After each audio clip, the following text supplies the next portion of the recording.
दोस्त, एक इंटरव्यू में जब एक फॉरेनर ने एक बच्चे से सवाल पूछा कि एपीजे अब्दुल कलाम कौन है, उनकी परिभाषा एक वाक्य में बताओ, तो वहां बैठा बच्चा जवाब देता है, is a simple Indian who is inexplicable with best of the objectives. एक ऐसे भारतीय हैं जिनके नाम के आगे दुनिया की सारी विशेषताएं भी लगा दी जाएं, तो उनके व्यक्तित्व को, उनके कैरेक्टर को, उनके अपने जीवन में की गई कड़ी मेहनत को कोई डिफाइन नहीं कर पाएगा। नमन है ऐसे इंसान को जिनका जन्म तो गरीब परिवार में हुआ, पर उनके सपने किसी पैसे के मोहताज नहीं थे। जो 1 घंटे फ्री ट्यूशन पढ़ने के लिए 3 बजे सुबह उठ के नहा धो के 4 बजे अपने टीचर के घर पहुंच जाते थे। जिनके पास सपनों के नाम पे बस देश के लिए कुछ कर गुजरने की चाहत थी और दौलत के नाम पे बस किताबें।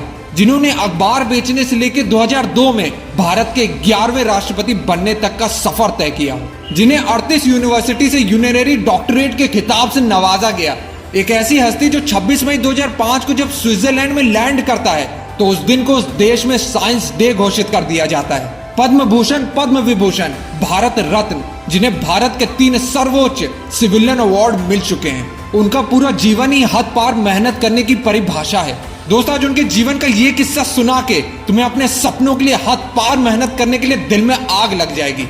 दोस्त, कलाम जी का बचपन से सपना था एयरफोर्स ज्वाइन करने का, और फिर उन्होंने अपनी स्कूलिंग खत्म करने के बाद Madras institute of technology MIT university join की, जहां वो अपने 6 दोस्तों के साथ एक प्रोजेक्ट में फाइटर एयरक्राफ्ट बनाने के डिजाइन पे काम कर रहे थे। तभी उनके प्रोफेसर श्रीनिवासन उनके प्रोजेक्ट रिव्यू करने के लिए वहां पहुंच गए, और प्रोजेक्ट का डिजाइन और प्रोग्रेस देख के उनके टीचर कलाम जी से बहुत निराश हो गए और कहा, मैं तुम्हारे काम से बहुत निराश हूँ कलाम, और मुझे तुमसे अलग और बेहतर डिजाइन की उम्मीद थी। कलाम जी ने बहुत सारी प्रॉब्लम जो एयरक्राफ्ट को डिजाइन करने में आ रही थी वो बताने की कोशिश की, पर प्रोफेसर ने एक भी ना सुनी। फिर कलाम जी ने प्रोफेसर से 1 महीने का और टाइम मांगा इस प्रोजेक्ट को नया और बेहतर डिजाइन बनाने के लिए, पर प्रोफेसर ने कलाम जी की तरफ देखा और कहा कि तुम्हें बस 3 दिन का और समय मिलेगा, और अगर तुमने 3 दिन में इस प्रोजेक्ट को नए डिजाइन के साथ कंप्लीट नहीं किया तो तुम्हें अपनी स्कॉलरशिप से हाथ धोना पड़ेगा। जिस काम के लिए कलाम जी ने 1 महीना मांगा, उस काम के लिए उन्हें 3 दिन की मोहलत मिली। वहां कोई भी होता तो उसे इम्पॉसिबल, ऐसा तो हो ही नहीं सकता बोल के टाल देता और शिकायत करता। शुरुआत में कलाम जी थोड़े निराश जरूर हुए, क्योंकि उनकी पढ़ाई और उनका सपना दोनों स्कॉलरशिप के पैसों पे टिकी थी, पर उन्होंने तुरंत सारे नेगेटिव थॉट्स हटा के 3 दिन के लिए मेहनत की सारी हदें पार करने की ठान ली, और पूरे 3 दिन और रात बिना सोने और खाने पे ध्यान दिए सिर्फ अपने प्रोजेक्ट पे काम किया। उनका सिर्फ एक ही लक्ष्य था, अपने प्रोजेक्ट को 3 दिन के लिए सिर्फ कंप्लीट ही नहीं, अपने प्रोजेक्ट को कॉलेज का सबसे बेस्ट प्रोजेक्ट बनाना। और 3 दिन के बाद जब प्रोफेसर ने कलाम जी का प्रोजेक्ट देखा तो वो एकदम शॉक्ड हो गए और खुशी से कलाम जी की पीठ थपथपाई और कहा कि मैं जानता हूं कि 3 दिन का टाइम दे के मैंने तुम पे बहुत प्रेशर डाला, लेकिन मैं जानता था कि तुम में काबिलियत है। बस ये देखना चाहता था कि तुम में मुश्किल वक्त को सहने की क्षमता है या नहीं, और तुमने खुद को साबित कर दिखाया। दोस्त, कलाम जी कहते थे, one who breaks the limit of their imagination और the one who create history. Imagine the impossible.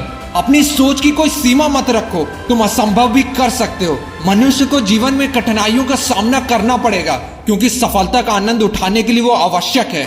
दोस्त, वो एक दिन था जब कलाम जी ने अपने कॉलेज प्रोजेक्ट में फाइटर एयरक्राफ्ट का बेस्ट डिजाइन बनाया, और ये खुद के सपनों पर विश्वास और कड़ी मेहनत ही थी। जब कलाम जी के जीवन में वो दिन भी आया जब 6 महीने की हार्ड ट्रेनिंग के बाद रियल SU-30 फाइटर प्लेन को उड़ाया और अपने बचपन के सपने को पंख लगाया। दोस्त, जीवन ऐसा जियो कि आपके मरने के बाद भी लोग आपको सदियों तक याद रखें।